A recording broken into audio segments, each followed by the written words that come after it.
This is BOiBOX, our London-based drag king cabaret showcase. I'm Adam All, and I run BOiBOX with my gorgeous girlfriend, Miss Apple Derrieres. BOiBOX stage is exclusively for drag kings. We bloody love them. And our audiences are spoiled with a broad and varied spectrum of drag king performances.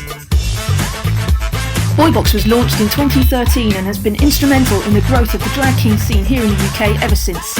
We have 3 nights all across London every month, and each one is themed, which gives the kings a chance to show off what they can do. This series will feature some of our favourite and most regular kings as they pop round mine for a proper chat. So let's hop in the box and see who's on the throne. Welcome to In the Box. We're chatting to Richard Von Wild. Hello. How you doing? Yeah, not too bad. Nice shirt. Thanks. Yeah, it's not familiar at all. No, I don't know. Total coincidence, Yeah. I think. As you are a BOiBOX baby. I am. We saw you first there, but what was the beginning for you? About 9 years ago, I got into cosplay. I wanted to do a male costume. I wanted to do Thor. Yeah, well, yeah, obviously. Who wouldn't want to do Thor? So I was like looking up YouTube tutorials of how the hell do I do a beard? You know, I haven't exactly got a feminine sort of face. So I started looking, and as I was trawling through, I was finding all these tutorials of drag kings. I found out about BOiBOX. Went down for my first ever show, December 14? Yeah, Christmas one it was. Yeah, it was. I got changed in the arcade across the street because I was so embarrassed that I didn't have anywhere else to get changed. So I just did all my makeup there. Dragged my friend along. Excuse the pun. And then a month after, I was on stage. Yes, you were. We were quick to snap you up and shove you on that stage.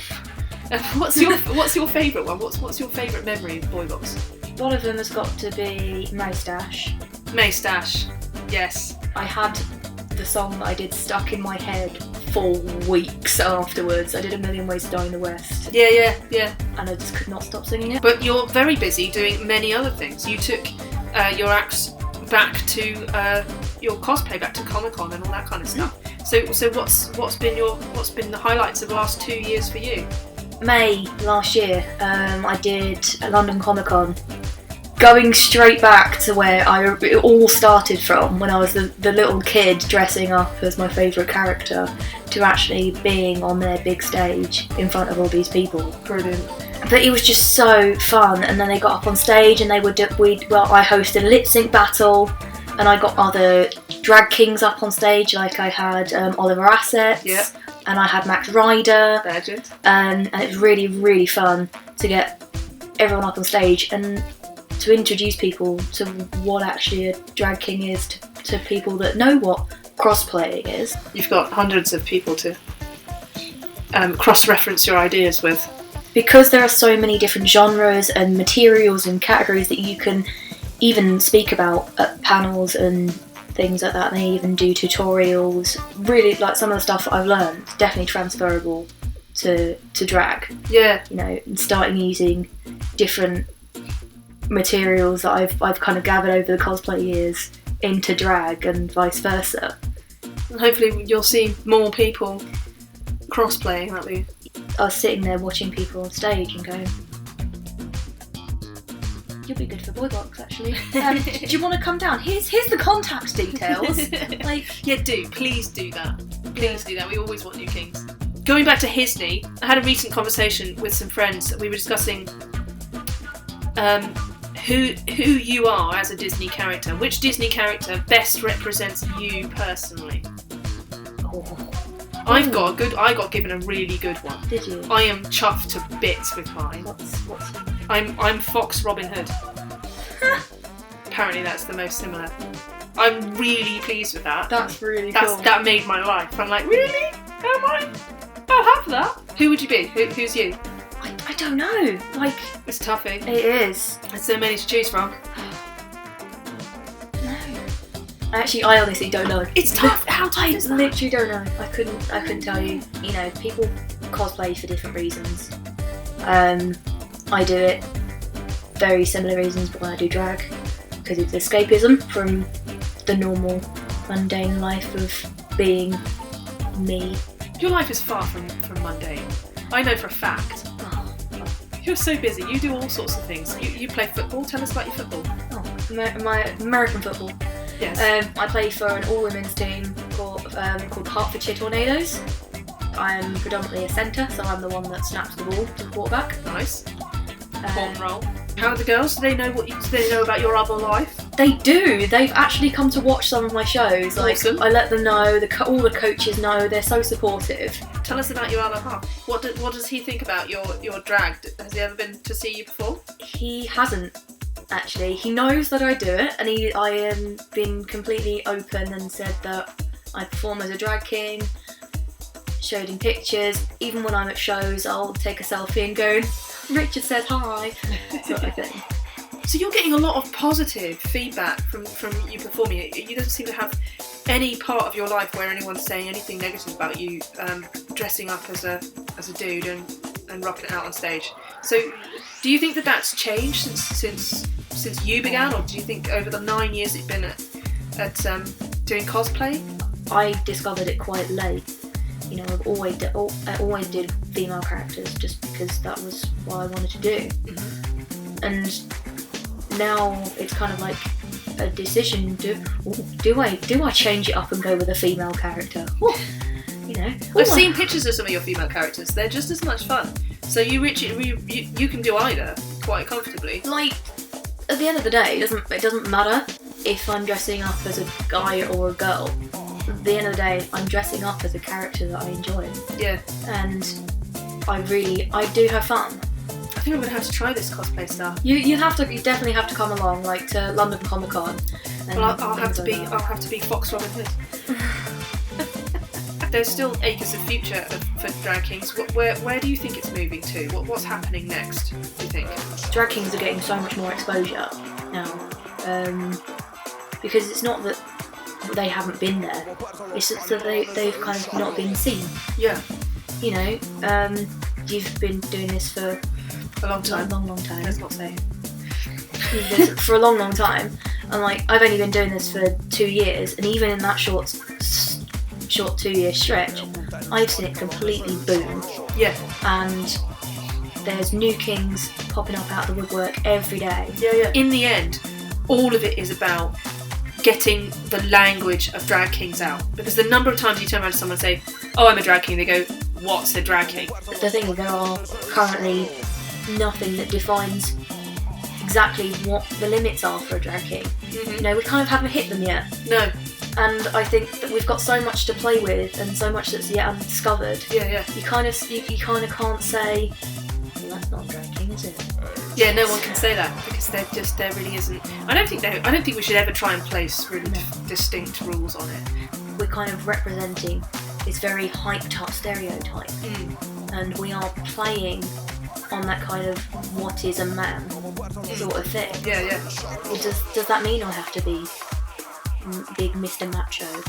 Because not all men are like that. Yeah, exactly. I mean, why is this masculine and this is not masculine? Why do you look at this and think, now he's being camp?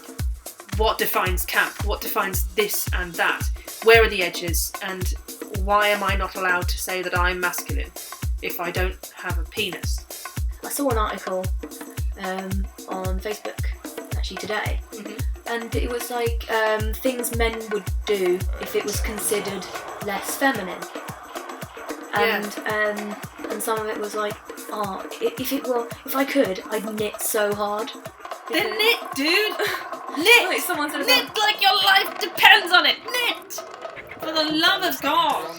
I'd love to smell like flowers because women smell so lovely with all their scented perfumes. Why can't I smell like flowers? Well, you go smell like flowers. Smell like flowers, dude. No one will mind. Probably not many people will notice. Just smell like flowers. How? Why is there a line? I don't understand. And this is the thing, right? From a young age for me, I wanted to do something and I would be told that it was for boys. And I never understood why everything I wanted, well, not everything I wanted to do, but so many of the things that I wanted to do were for boys and therefore limited, and I wasn't allowed to have access to them. It just felt like being a woman was limited. That there were just these walls up. And now, as an adult, I understand that it is exactly the same for men. And what I don't understand is why there are limits at all. It's like that petite woman versus the hyper-masculine man. Yeah. And it's only now in kind of modern society that we're now starting to break down those walls, and I think drag challenges that. I felt as a youngster, late 80s, early 90s, that there was actually more freedom, and that people were desperately breaking down walls left, right and centre, and everybody was like, a modern man or a modern woman does, they do whatever they want, and they, there are no rules. And for some reason now it's becoming more limited. It feels like the walls are coming back in. It's a social media society where everyone has something to criticise on, no matter what it is, because no matter what voice it is, it will be heard because of social media. Doesn't matter what platform you're on. But now, if you have the tiniest thought in your head, you can... Yeah, like that. And like that guy who thought that women could hold their periods in and that they didn't need tampons. If that could have been a thing, that'd be great. It'd be lovely. I'll just not have it now. I'll just hold on to it, and then in a couple of hours I'll just go and No. Oh no, I'm going on holiday in 2 days. Do you mind just staying in a little bit longer, so I can go swimming? No. I'm about to go on stage. Literally, I'm about to go on stage. I've got 5 minutes. Do you think you could just hold off for 5? No. Okay, no. Okay. You've performed for us many times at BOiBOX. You've done all sorts of different things. You've certainly brought some of your cosplay stuff to BOiBOX and some impersonations. You've done Ollie Murs for us. Fantastic. But I'd say your most iconic is your rap medley. We call it the rap medley. Does it have another name? Stewie Forgets His ABCs is the other one. It's definitely one of my favourites to watch you do because it's so epic and so tricky as a lip sync. How the hell did you come up with that? I originally created it for a lip sync competition. Yes. Tell us about the lip sync competition. It was for Crystal Lubricant's Lip Sync for Your Life. I knew of Crystal and her work, and her lip sync is on point. So tight. And I really wanted to push myself of my limits for my lip sync because I pride myself on my lip sync. Look, I was going to go easy on you, not to hurt your feelings. I'm only going to get this one chance. What's the hardest things to ever be able to lip sync or rap to? And I just instantly went with, Blackalicious Alphabet Aerobics. Artificial amateurs want it all amazing. Analytically, I assault animate things. Eminem, Rap God. They said I rap like a robot, a pony rap. But for me to rap like a computer must be in my jeans. I got a laptop in my back pocket. My pinnacle walk when I hack cock. They got a fat snap from that back pocket. Made up an killing office. Ever since Bill Clinton was killing office. With Monica Lewinsky filling on his nutsack. And it just went from there.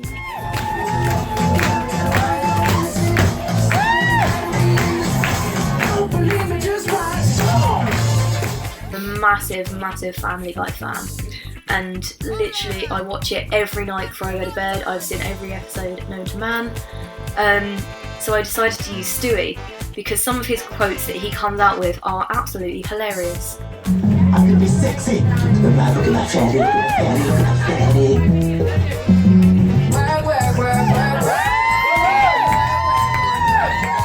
I did not expect to win that. I think there's a picture on Instagram and my face says it all because I'm just got the biggest shock on my face of my life. Thank you so much for being here. Let's just continue and drink until our eyeballs fall out. You can catch Richard all over the place. He's constantly performing like a total busy lunatic. His next gig is with us at She in Soho for our Disney themed night, BOiBOX Hisney. Thanks so much for coming. See you soon, guys. Bye.